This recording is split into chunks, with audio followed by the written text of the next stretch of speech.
आप सभी को मेरा नमस्कार।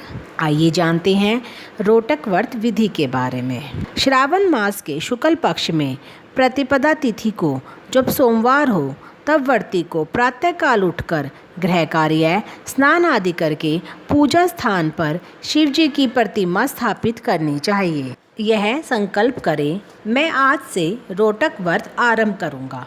हे सुरेष्ठ, हे जगत गुरु, मुझ पर कृपा कीजिए।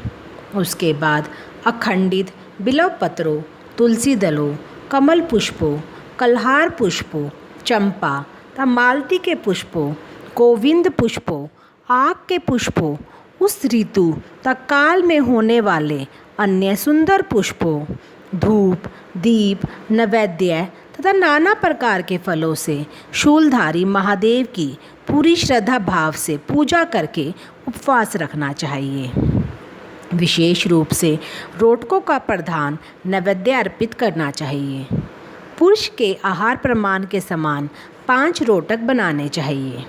व्रती को चाहिए उनमें से 2 रोटक ब्राह्मणों को दे, 2 रोटक का स्वयं भोजन करे और 1 रोटक देवताओं को नैवेद्य के रूप में अर्पित करे।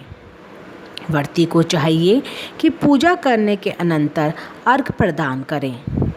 केला, नारियल, जंबीरी नींबू, बीज पूरक, खजूर, ककड़ी, दाख, नारंगी, बिजोरा नींबू, अखरोट, अनार तथा अन्य और जो भी ऋतु में होने वाले फल हो, वे सब अर्धदान में प्रशस्त है।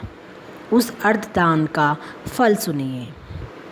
7 समुद्र सहित पृथ्वी का दान करके मनुष्य को जो फल प्राप्त होता है, वही फल विधान पूर्वक इस व्रत को करके वह पा जाता है।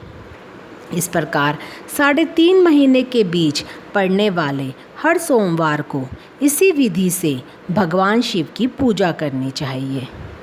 व्रत के उद्यापन पर पुरुष पूर्णिमा के दिन पुनः शिव जी की पूजा कर बांस के पत्तों में सोना या अनाज आदि ब्राह्मणों को दान करना चाहिए।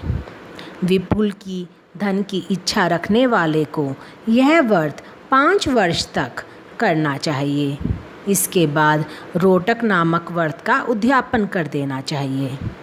उद्यापन के लिए सोने तथा चांदी के 2 रोटक बनाएं। प्रथम दिन अधिवासन करके प्रातःकाल शिव मंत्र के द्वारा घृत तथा उत्तम बिल्व पत्रों से हवन करें। इस विधि से व्रत करके संपन्न किए जाने पर मनुष्य सभी वांछित फलों को प्राप्त करता है।